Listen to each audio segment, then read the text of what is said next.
Hello everyone, good morning, good afternoon, good evening. जब भी हमारा प्यारा सा लेक्चर देख रहे हो तब के लिए प्यार भरा नमस्कार। आज कुछ नया कॉन्सेप्ट लेकर के आए हैं। क्लास 10th के कई सारे बच्चे हमें कह रहे थे कि भैया आप इलेक्ट्रिसिटी का ओम्स लॉ जो था उसको समझा दीजिए थोड़ा सा, बहुत मुझे समझ में नहीं आ रहा है। तो उसी को लेकर के आए हैं। बहुत छोटा सा वीडियो रहेगा, बहुत जल्द समझा देंगे। आप लोग बस बने रहिए, सिर्फ 10-15 मिनट बहुत है, 10 मिनट बहुत है। ग्राफ बताएंगे और डिफिनेशन बताएंगे, सब कुछ बताएंगे, ठीक है। चलो क्या पढ़ना है? Ohm's law. ये सिर्फ क्लास 10th के लिए है। 12th में तो ये बहुत क्या कहते हैं, इस टॉपिक ही बहुत बड़ा है, ठीक है। तो इस वजह से ओम्स लॉ पढ़ेंगे ना, पढ़ोगे तो देखो इधर क्या पढ़ना है। सबसे पहले देखते हैं डिफिनेशन क्या होता है। At constant temperature and dimension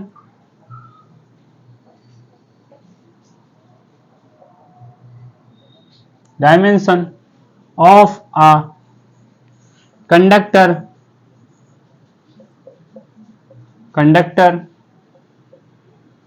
current is directly proportional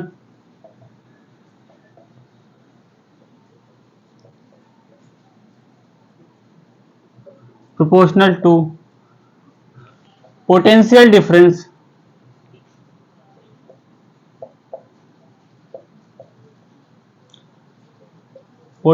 difference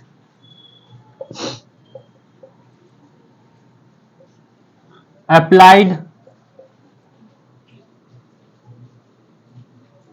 across its end। कहने का क्या मतलब है, क्या बताना चाहते हैं इसमें? कह रहे हैं कि at constant temperature and dimension, क्या कहते हैं, टेम्परेचर भी कांस्टेंट होना चाहिए, डायमेंशन भी कांस्टेंट होना चाहिए। अगर चेंजेस होगा तो ओम्स लॉ वेरीफाई नहीं, मतलब वहां वैलिड नहीं होगा, ठीक है। ओम्स लॉ क्या होगा, ये वैलिड तभी होगा जब टेम्परेचर क्या होना चाहिए, कांस्टेंट होना चाहिए, एंड डायमेंशन भी क्या होना चाहिए, कांस्टेंट होना चाहिए। किसका? कंडक्टर का। कंडक्टर जानते होंगे, कंडक्टर वह होता है जिसमें इलेक्ट्रिसिटी पास कर जाती है। क्या बोला मैंने कि कंडक्टर वह होता है जिसमें इलेक्ट्रिसिटी हमारे पास हो जाती है। चलो ठीक है, फिर आगे बताते हैं। Conductor current is directly proportional. क्या होता है? करंट जो है डायरेक्टली प्रोपोर्शनल है किसके? To potential difference applied across its end. Means क्या कहना का मतलब है, चलो इक्वेशन से बताते हैं कि जो V है, V डायरेक्टली प्रोपोर्शनल है किसके? I के। क्या है? V directly proportional to I। Marker थोड़ा चेंज करने का मांग रहा है, ठीक है। तो V जो है I के डायरेक्टली प्रोपोर्शनल है। जब ये साइन हटती है तो एक कांस्टेंट लगता है। क्या बोला मैंने? जब ये प्रोपोर्शनलिटी कांस्टेंट हटता है, ये क्या है? प्रोपोर्शनलिटी। ये क्या है? प्रोपोर्शनलिटी का कांस्टेंट। अगर ये इसको हटाएंगे तो एक कांस्टेंट वेरिएबल, एक कांस्टेंट लगाएंगे। कांस्टेंट मींस होता है जो किसी भी के साथ, किसके साथ? I। V और I के साथ कभी चेंज ना हो। क्या बोला मैंने? V और I के साथ कभी चेंज ना हो तो क्या होना चाहिए? R is constant. क्या? R is constant with respect to V and I। क्या बोला कि जो R है, R होता है रेजिस्टेंस होता है।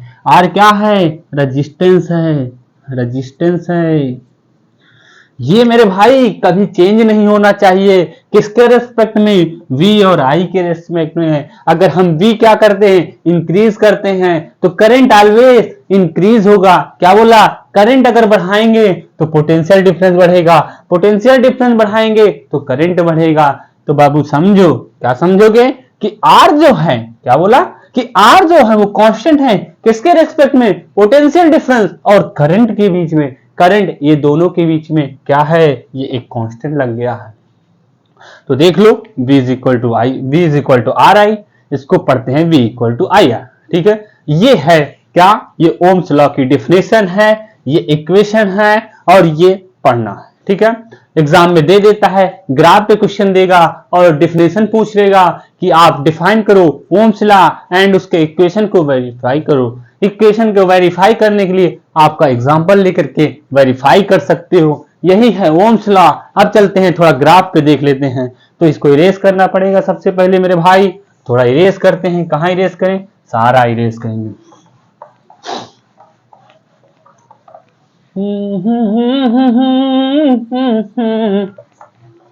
क्या कहते हो, चलो पढ़ो। क्या पढ़ेंगे, क्या पढ़ा था, v is equal to R I, ये हमने इक्वेशन देखा, ठीक है, v is equal to R I. तो r इज इक्वल टू क्या होगा, v बाई आई, ये होगा ना, होगा, बिल्कुल होगा।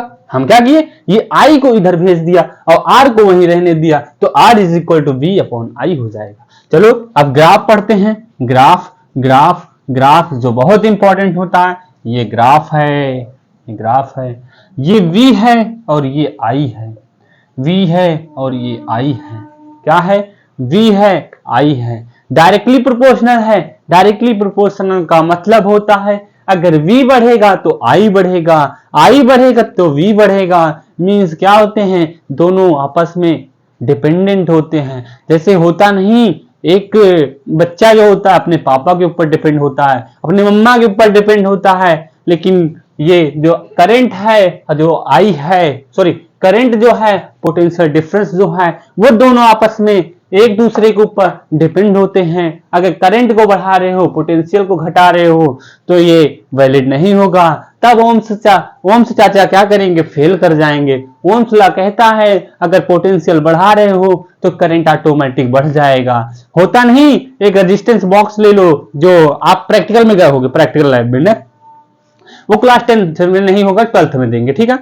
तो वहां पे जो रेजिस्टेंस बढ़ाने के लिए एक रेजिस्टिविटी बॉक्स होता है, ठीक है, तो उसी से बढ़ाने के लिए वहीं पे प्रैक्टिकल करवाते हैं, ठीक है। तो क्या होता है कि अगर आप करंट बढ़ा रहे हो, ठीक है, करंट बढ़ा रहे हो, ये करंट है, ठीक है, बढ़ा रहे हो, तो ये पोटेंशियल हमेशा क्या हो जाएगा, क्या हो जाना चाहिए, पोटेंशियल बढ़ेगा, ठीक है। लेकिन रेजिस्टेंस क्या होना चाहिए, ये क्या होना चाहिए, कांस्टेंट होना चाहिए। कांस्टेंट क्यों होगा, मान लो ये वोल्ट हमारा 4 है और ये भी 4 है, ठीक है। अगर ये मान लो 2 से बढ़ा तो ये भी 2 से बढ़ना चाहिए। क्यों रेजिस्टेंस क्या होता है, ओम्स लॉ कहा है, ओम्स भाई ने, ओम्स चाचा ने कहा है, भाई नहीं, बहुत बुजुर्ग हैं, उनको चाचा भी नहीं बोल सकते, दादा परदादा कुछ भी बोल सकते हैं, ठीक है। चलो तो क्या कहते हैं कि अगर पोटेंशियल आप बढ़ा रहे हो तो करंट बढ़ना चाहिए, लेकिन रेजिस्टेंस क्या होना चाहिए, कांस्टेंट होना चाहिए। अरे समझा ना। चलो फिर आगे देखते हैं। तो देखो अगर ये यहां से स्टार्ट हुआ, ठीक है, करंट और आई क्या होता है, करंट और ये सॉरी वोल्ट क्या होता है, 0 से स्टार्ट हुआ, तो 0 पे 0 होगा, 1 पे 1 होगा, ठीक है, 2 पे 2 होगा, तो ऐसे मींस इसका लीनियर आएगा। क्या आएगा, लीनियर, ठीक है, लीनियर ये आएगा। स्लोप आप निकाल दोगे, स्लोप निकाल दोगे तो क्या आएगा, आर आएगा, आर आएगा, आर आएगा, आर आएगा, ठीक है। स्लोप निकाल दोगे तो आर आ जाएगा। स्लोप क्या होगा हमारा, b by I is equal to R. Slope क्या होता है, परपेंडिकुलर ये है और बेस ये है, तो ये परपेंडिकुलर अपॉन बेस होता है। मींस इसको tan थीटा भी बोल सकते हैं। क्या बोल सकते हैं, tan थीटा। थीटा कहां लेंगे, थीटा लेंगे करंट से जो जाने वाला एंगल हमारे लाइन पे बनाता है, उसे लेंगे करंट का थीटा, ठीक है, इसे लेंगे theta. This is equal to tan theta. tan theta की वैल्यू आपको मान लो tan 30 दिया होगा, tan 45, तो ये आप लोग क्लास 10th में चैप्टर नंबर ट्रिग्नोमेट्री 8 में आप लोग पढ़े ही होंगे। नहीं पढ़े होंगे तो हम पढ़ाएंगे, आप देखना वहां पे, देखो ये आर आ गया। तो एग्जाम में पूछ लेता है, मान लो ये ए है और ये बी है, ये बी है, पूछा रेजिस्टेंस किसका ज्यादा होगा, स्लोप जिसका ज्यादा होगा रेजिस्टेंस उसका ज्यादा होगा, स्लोप जिसका ज्यादा होगा रेजिस्टेंस उसका ज्यादा होगा। Means R A is greater than R B, तो आर ए का ज्यादा होगा, आर बी का ज्यादा होगा, ठीक है। क्वेश्चन में अगर पेपर में ये दे दिया तो चल जाएगा, इसको कर लेना, लेकिन वहीं पे एक चेंजेस ला दिया। क्या ला दिया, वहीं पे एक चेंजेस ला दिया। क्या ला दिया, एक चेंजेस ला दिया, इसी को चेंज कर दिया। क्या, आई को इधर कर दिया, बी को इधर कर दिया, तो क्या मिलेगा मेरे भाई, क्या मिलेगा, I V is equal to R I होता है, R equal to V by I होता है। अब ये है तो स्लोप क्या देगा, स्लोप देगा आर नहीं 1/r देगा, सो आर नहीं 1/r देगा। तो यहाँ पे क्वेश्चन दिया ए और बी दिया है, पूछ रहा है किसका रेजिस्टेंस ज्यादा होगा, तो मेरे भाई R B is greater than R A. क्यों, इसका स्लोप ज्यादा है लेकिन रेजिस्टेंस क्या इनवर्सली मिल रहा है, इनवर्सली में जिसका ज्यादा रेजिस्टेंस उसका कम हो जाएगा, तो ये क्या होगा, इसका रेजिस्टेंस कम होगा ये ज्यादा होगा, तो R B is greater than R A. ठीक है, हम सोच रहे हैं कि आप लोग समझ गए होंगे। ये था ओम्स लॉ, वेरीफाई हमने किया, समझाया कैसे आया और डेफिनेशन बताया, एग्जाम में कैसे क्वेश्चन पूछेगा ग्राफ भी बता दिया। आप लोग बस पढ़ते रहो, और किस टॉपिक में वीडियो चाहिएगा, अब मैथ्स तो हमारी कंटिन्यू सीरीज चल ही रही है, जैसे छोटा छोटा वीडियो चाहिएगा, कॉन्सेप्ट नहीं आ रहा है तो उस पर कमेंट करो, हम बताएंगे। ठीक है, चलो पढ़ते रहो, मचाते रहो।